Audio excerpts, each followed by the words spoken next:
नमस्कार दोस्तों, this is Sonu Ahlawat. Her Sunday की तरह लेकर आ चुका हूं दी करंट अफेयर शो का एपिसोड नंबर 33, जिसमें हम लास्ट वीक के सभी मोस्ट इंपोर्टेंट करंट इवेंट्स को डिटेल के साथ डिस्कस करने वाले हैं। फ्रेंड्स, अब तो मैं उम्मीद करता हूं कि यार दी करंट अफेयर शो को चलते इतना टाइम हो गया, आपके पास काफी सारे नोट्स रेडी हो चुके होंगे। तो सभी नोट्स को प्रॉपर डिटेल के साथ रिवीजन करते हुए चले, और जब भी दी करंट अफेयर शो का कोई भी नया एपिसोड आप देख रहे होते हैं तो आपके पास एक पेन और एक नोटबुक होनी चाहिए। जितने भी इंपॉर्टेंट टर्म्स आते हैं, इंपॉर्टेंट इवेंट्स आते हैं, उनको प्रॉपर नोट करते हुए चलें, क्योंकि फ्रेंड्स नोट आप करोगे तो प्रॉपर उनको रिवाइज भी करते चलोगे। तो चलिए फ्रेंड्स, आज का एपिसोड बड़ा इंटरेस्टिंग रहने वाला है। फटाफट शुरू करते हैं। चीन में बर्ड फ्लू H10N3 का पहला मामला। देखिए फ्रेंड्स, कोविड-19 के बाद दुनिया में एक और नए वायरस या फिर फ्लू का पहला मामला रिपोर्ट हो चुका है, जिसका नाम है बर्ड फ्लू। साइंटिफिक नेम है H10N3। और ये कहां पर रिपोर्ट हुआ है? ये भी चीन के अंदर ही रिपोर्ट हुआ है 28 मई 2021 को। ध्यान से समझते हैं इसके बारे में। देखिए फ्रेंड्स, चीन के पूर्वी जियांगसू प्रांत में एक शहर पड़ता है जिसका नाम है झेंगियांग शहर। यहां पर एक 41 साल के इंसान में इस वायरस के या फिर इस फ्लू के यानी कि H10N3 के स्ट्रेन पाए गए हैं। हालांकि फिलहाल ज्यादा गंभीर नहीं है, तबियत वगैरह फिलहाल ठीक है, लेकिन क्वेश्चन यहीं पर बन जाता है कि जो बर्ड फ्लू है H10N3 का मामला कब और सबसे पहले कहां पर रिपोर्ट किया गया? चाइना में किया गया, 28 मई को किया गया, और इसकी आधिकारिक जानकारी WHO ने 1 जून 2021 को दी है। देखिए फ्रेंड्स, H10N3 ये एक बर्ड फ्लू है, लेकिन इंसान के अंदर पहला मामला इसका आ चुका है। 1997 में बर्ड फ्लू को पहली बार आइडेंटिफाई किया गया था, जब मुर्गियों के अंदर इस बीमारी के स्ट्रेन पाए गए थे। तो अब फाइनली इंसानों के अंदर भी स्ट्रेन इसके पाने लग गए हैं।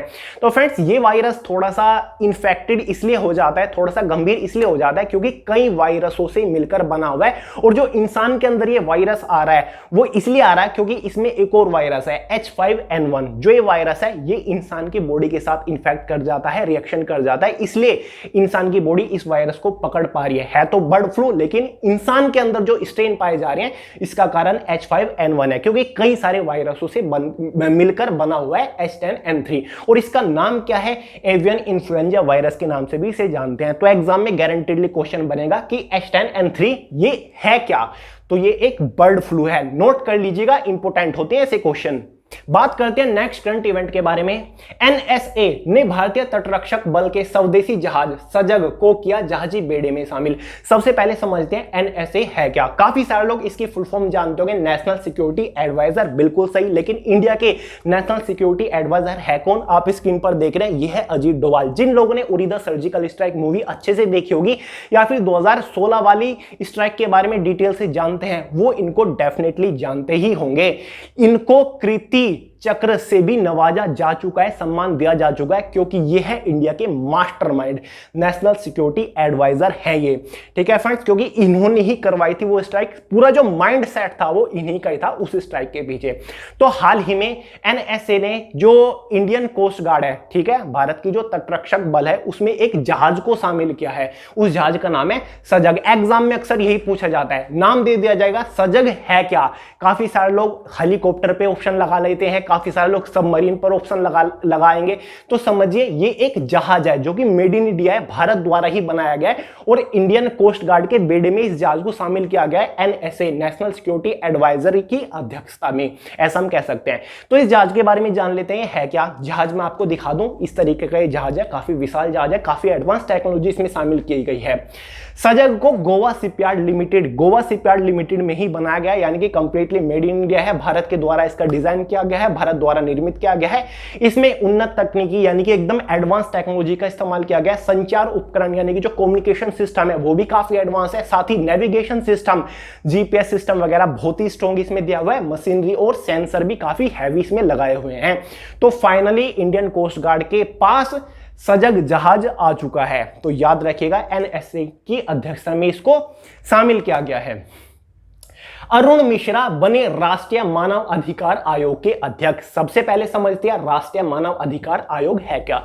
इंग्लिश में इसको डिकोड करें तो इसकी फुल फॉर्म NHRC है। डिकोड करने के बाद नेशनल ह्यूमन राइट कमीशन, यानी कि मानव अधिकार का जो कमीशन होता है उसको इस कमीशन के जो 8वें अध्यक्ष हम कह सकते हैं, अध्यक्ष कह सकते हैं, वो अरुण मिश्रा को चुना गया है। ध्यान से देखें, national human right commission NTPC के एग्जाम में पूछा जा चुका है। उस टाइम पर यह पद खाली पड़ा हुआ था, तो काफी सारे लोग गलत लगा आए थे। तो फिलहाल नेशनल ह्यूमन राइट कमीशन के नए अध्यक्ष चुने गए हैं अरुण मिश्रा। अरुण मिश्रा के बारे में थोड़ा सा बात कर ले।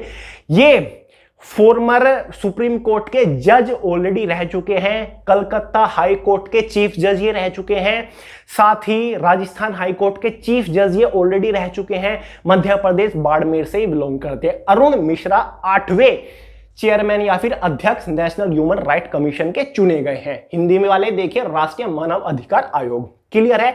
और ये एक मीटिंग हुई थी बहुत बड़ी, जो कि प्रधानमंत्री नरेंद्र मोदी जी की अध्यक्षता में हुई थी, साथ ही राष्ट्रपति भी थे और चीफ जस्टिस ऑफ इंडिया भी थे। ठीक है, तो उन्होंने इनको एज अ चेयरमैन अपॉइंट किया है।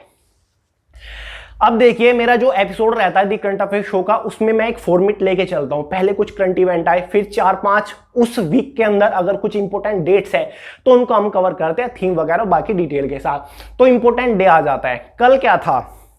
5 जून था। तो 5 जून को विश्व भर में विश्व पर्यावरण दिवस मनाया जाता है। 5 जून क्या है? तो वर्ल्ड इन्वायरमेंट डे के रूप में मनाया गया। कल मोदी जी ने लाइव भी किया और काफी लंबा चौड़ा भाषण भी इसके ऊपर दिया था। उन्होंने कुछ चीजें लॉन्च की थी, ठीक है, किसानों के लिए। तो 5 जून को वर्ल्ड इन्वायरमेंट डे मनाया जाता है पूरे देश में। इस बार भी मनाया गया। इस बार जो थीम था इकोसिस्टम रिस्टोरेशन, इकोसिस्टम रिस्टोरेशन इस बार इसका थीम था। यह इसलिए मनाया जाता है ताकि दुनिया भर में लोगों को जागरूक किया जाए, पर्यावरण का संरक्षण किया जाए, पेड़ लगाए जाए ज्यादा से ज्यादा। ठीक है, लोगों को अवेयर करने के लिए पर्यावरण बहुत जरूरी है, तो इसको बचाए रखने के लिए, लोगों तक ये बात पहुंचाने के लिए, इसलिए हर साल 5 जून को विश्व पर्यावरण दिवस मनाया जाता है। क्लियर है, इंपॉर्टेंट है ये बहुत। नेक्स्ट है अंतरराष्ट्रीय बाल रक्षा दिवस 1 जून को मनाया गया। हाल ही में 1 जून गया, तो उसी दिन इंटरनेशनल चाइल्ड डिफेंस डे मनाया गया। यह दिन क्यों मनाया जाता है? इसका उद्देश्य बच्चों के अधिकारों की रक्षा करने की और लोगों का ध्यान आरक्षित करना, यानी कि जो बच्चों के अधिकार होते हैं, ठीक है, उनकी रक्षा करने के लिए लोगों का ध्यान, कि बच्चों के जो अधिकार है उनकी रक्षा की जाए, लोगों का ध्यान खींचने के लिए यह दिवस मनाया जाता है। यह दिवस रूस में अंतरराष्ट्रीय बाल रक्षा दिवस पहली बार वर्ष 1949 में मनाया गया था। 1950 से लगभग 51 देशों में यह दिवस मनाना शुरू हो चुका था। तो याद रखें, इंटरनेशनल चाइल्ड डिफेंस डे कब मनाया जाता है? 1 जून को मनाया जाता है हर साल। 3 जून को विश्व साइकिल दिवस मनाया गया। देखिए, है ना इंटरेस्टिंग, ऐसे ही डे एग्जाम में अक्सर पूछे जाते हैं। तो हाल ही में 3 जून गया है, तो इसी दिन वर्ल्ड बाइसिकल डे भी मनाया गया। अब ये क्यों मनाया जाता है? लोगों के अंदर अवेयरनेस फैलाने के लिए, लोगों को जागरूक करने के लिए कि साइकिलिंग करना स्वास्थ्य के लिए तो बहुत जरूरी है, इससे हमारा स्वास्थ्य अच्छा रहता है, साथ ही पर्यावरण के लिए भी बहुत अच्छा है साइकिलिंग करना। और जो इकोनॉमी है, अर्थव्यवस्था है, वो भी काफी ज्यादा सुधार में आती है अगर ज्यादा से ज्यादा साइकिलिंग का प्रयोग किया जाए, साइकिल चलाई जाए। ठीक है, तो 3 जून को इसलिए ही विश्व साइकिल दिवस, बाइसिकल दिवस मनाया जाता है। ठीक है, साल 2021 में चौथा विश्व साइकिल दिवस मनाया गया। आधिकारिक तौर पर पहली बार विश्व साइकिल दिवस 3 जून 2018 को मनाया गया। 2021 में 3 जून को चौथा विश्व साइकिल दिवस मनाया गया। 2018 3 जून से यह दिवस मनाना शुरू हुआ था। क्लियर है क्यों मनाया जाता है, कब और कैसे? नेक्स्ट के ऊपर चलते हैं। गर्मी बहुत जबरदस्त हो रही है यार, 6 जून है और फैन वगैरह सब कुछ बंद रखना पड़ता है, मतलब फैन बहुत ही कम स्पीड के ऊपर और एसी वगैरह तो बंद रखना पड़ता है। कैमरे में आवाज आती है बहुत जबरदस्त। 1 जून को विश्व दूध दिवस मनाया जाता है। ये एग्जाम में कई बार मेरे सामने एसएससी सीजीएल 2016 में शायद ये क्वेश्चन आया था और उस टाइम पर मुझे नहीं पता था कि विश्व दूध दिवस कब मनाया जाता है, वर्ल्ड मिल्क डे। ठीक है, तो मैं इसे छोड़ के आया था, तो आज ये आप नोट कर लीजिए। 1 जून को हर साल विश्व दुग्ध दिवस के नाम से मनाया जाता है, वर्ल्ड मिल्क डे से मनाया जाता है। ये भी इसलिए मनाया जाता है लोगों को जागरूक करने के लिए। ठीक है, दूध को, मिल्क को एक वैश्विक भोजन बनाने के लिए यह दिवस मनाया जाता है, क्योंकि दूध एक ऐसा पोषक आहार है, एक ऐसा भोजन है जो कि स्वास्थ्य में बहुत ही बढ़ोतरी करता है। स्वस्थ रहने के लिए, अपनी बोन को मजबूत करने के लिए, हड्डी को मजबूत करने के लिए, कैल्शियम की कमी पूरी करने के लिए दूध का सेवन करना बहुत ज्यादा जरूरी है। यही अवेयरनेस फैलाते हैं, इस दिन को मनाने का कारण यही है। इस बार जो इसका थीम था 1 जून को, sustainability in the dairy sector. याद रखिएगा, sustainability in the dairy sector. Next है आईसीसी का बड़ा फैसला, वनडे वर्ल्ड कप में खेलेगी 14 टीमें। यह बड़ा इवेंट है, जो लोग क्रिकेट लवर है उनको तो यार मेरे हिसाब से पता होना चाहिए। फ्रेंड्स, हाल ही में आईसीसी ने एक बहुत ही बड़ा फैसला किया, एक बड़ी घोषणा की है कि अब से जितने भी वर्ल्ड कप होंगे या फिर 2023 में जो वनडे वर्ल्ड कप होने वाला है, इंडिया के अंदर ही होगा, सब जानते ही है, इसमें इस बार 14 टीमें खेलेंगे। ठीक है, आपको पता है अब तक कितनी टीमें पार्टिसिपेट करती थी, लेकिन इस बार 14 टीमें होंगी, घोषणा हो चुकी है। ओडीआई में वर्ल्ड कप में 14 टीमें इस बार खेलने वाली है। और जो फॉर्मेट होता है वो भी आईसीसी ने चेंज कर दिया है। इस बार 14 टीमों को 7-7 के अकॉर्डिंग डिवाइड कर दिया, यानी कि उनमें से 3 फाइनल और सेमीफाइनल में पहुंचेंगी। 3 टीमें 7 में से, उन्हीं के बीच में फाइनल होगा, उन्हीं के बीच में सेमीफाइनल होगा। जो ये फॉर्मेट रखा है 2003 में जो वर्ल्ड कप हुआ था, वही वाला फॉर्मेट है। 2003 के बाद चेंज हो गया था ना, फिर से वही फॉर्मेट अप्लाई किया जा रहा है, तो याद रखेगा। और इसी के साथ साथ जो T20 होगा वो हर 2 साल बाद होगा। आईसीसी ने यह भी अनाउंसमेंट कर दिया है। देखिए 2-3 क्वेश्चन निकल जा रहे हैं इस बार। ओडीआई वर्ल्ड कप में वनडे में 14 टीमें खेलने वाली है, फॉर्मेट चेंज कर दिया है। 2 क्वेश्चन। तीसरा क्वेश्चन होता है कि T20 जो होगा वो 2 साल में बार होगा, यानी कि हर 2 साल बाद होगा। और साथ ही 2017 में एक चैंपियन ट्रॉफी बंद की थी आईसीसी ने। देखिए इसके अलावा champion trophy, mini world cup जिसको बोला जाता था, की भी वापसी हो गई है। 2017 में इस मिनी वर्ल्ड कप को बंद कर दिया था, इस चैंपियन ट्रॉफी को बंद कर दिया था, लेकिन फिर से इसकी वापसी हो रही है। बाकी की डिटेल जल्दी ही आ जाएंगे। देखिए 2023 ICC man cricket world cup will be 13th edition, यानी कि जो 2023 में वर्ल्ड कप होगा ओडीआई का, वो 13वां एडिशन होने वाला है। Men cricket world cup scheduled to be hosted by India. India ही इसको होस्ट करेगी। अक्टूबर और नवंबर 2023 में ये वर्ल्ड कप होने वाला है। क्लियर है? बाकी की जो डिटेल रह गई है थोड़ी बहुत, आप भी कुछ इंटरनेट के ऊपर सर्च कर लिया करो। ठीक है, बाकी की डिटेल अच्छे से क्लियर हो जाएंगी। मध्य प्रदेश सरकार ने अंकुर नाम की एक योजना शुरू की। एग्जाम में क्वेश्चन योजनाओं से रिलेटेड अक्सर पूछे जाते हैं। कोई भी योजना दे दी जाती है, ये कौन से राज्य ने शुरू की, या फिर कोई भी योजना दे दी जाती है, ये किससे संबंधित है, ये योजना है क्या, ये पूछ लिया जाता है। तो एक योजना मध्य प्रदेश सरकार ने शुरू की है। मध्य प्रदेश के मुख्यमंत्री कौन है? शिवराज। उन्होंने इस योजना को शुरू किया है। अब अंकुर योजना है क्या, ध्यान से समझिए। इससे ये जो पौधा लगाना, मतलब पेड़ लगाना, लोगों को जागरूक करने के लिए ये योजना शुरू की गई है। देखिए, planning to award people for planting tree. इस योजना के तहत लोगों को अवार्ड दिया जाएगा, लोगों को पुरस्कार दिया जाएगा। जो लोग पेड़ लगा रहे हैं, पौधे लगा रहे हैं, ठीक है, या फिर इस चीज में हिस्सा ले रहे हैं, यानी कि कैंपेन टाइप चलाई जाएगी पौधे प्लांटिंग करने के लिए। जो इस चीज में हिस्सा ले रहे हैं तो उनको कुछ पुरस्कार दिया जाएगा। पुरस्कार का नाम है प्राणवायु पुरस्कार। उन लोगों को प्राणवायु पुरस्कार दिया जाएगा। ध्यान से देखिए, एक चीज है, इस योजना के तहत नागरिकों को मानसून के दौरान पेड़ लगाने के लिए सम्मानित किया जाएगा। यानी कि मानसून के मौसम में जो लोग पेड़ लगाएंगे उनको सम्मानित किया जाएगा प्राणवायु पुरस्कार के साथ। इसमें क्या होगा, जो भी कोई नया पौधा लगाता है उसको उसकी एक पिक्चर भेजनी होगी, और फिर लगभग 2 हफ्ते या फिर 1 महीने तक उसको उस पेड़ की पालन पोषण करना होगा, देखभाल करनी होगी, और फिर से उसकी फोटो भेजनी होगी। तब उसको सिलेक्ट किया जाएगा और प्राणवायु पुरस्कार उसको दिया जाएगा। तो ये योजना किसने चालू की है? अंकुर योजना मध्य प्रदेश सरकार के द्वारा इस योजना की शुरुआत की गई है।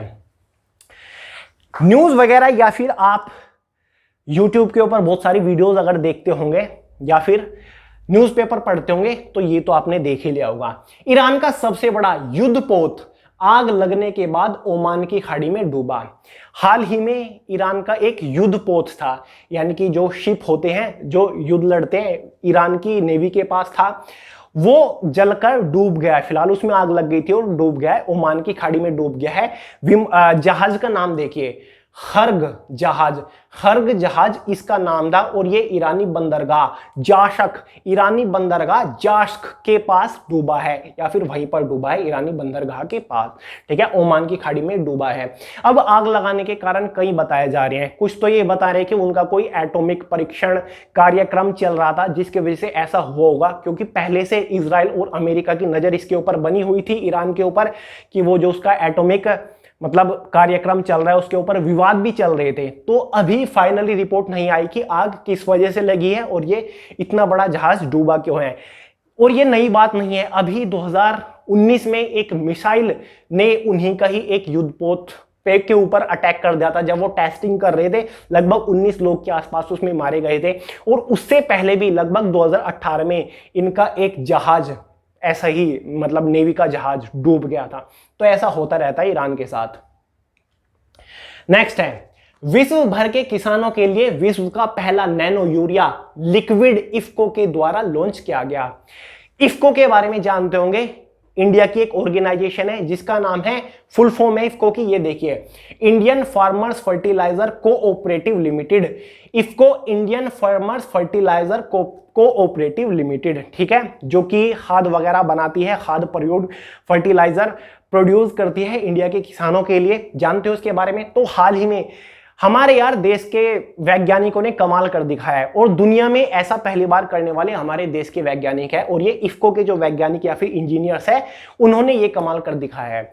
जो लोग गांव के होंगे, जो खेती बाड़ी के बारे में थोड़ी बहुत जानकारी रखते होंगे या फिर जिन्होंने साइंस पढ़ी है, वो यूरिया फर्टिलाइजर के बारे में जानते होंगे। यूरिया एक खाद होता है, व्हाइट व्हाइट सा दिखाई देता है या फिर ब्लैक कलर का भी आता है, ब्लैक का भी आता है, जो कि खेतों में गिरता है, ठीक है, मतलब खेतों वगैरह में डालते हैं, फर्टिलाइजर होता है। तो वो लिक्विड फॉर्म में नहीं था, वो क्रिस्टल फॉर्म में अब तक आता था, दुनिया भर में क्रिस्टल फॉर्म में अवेलेबल था।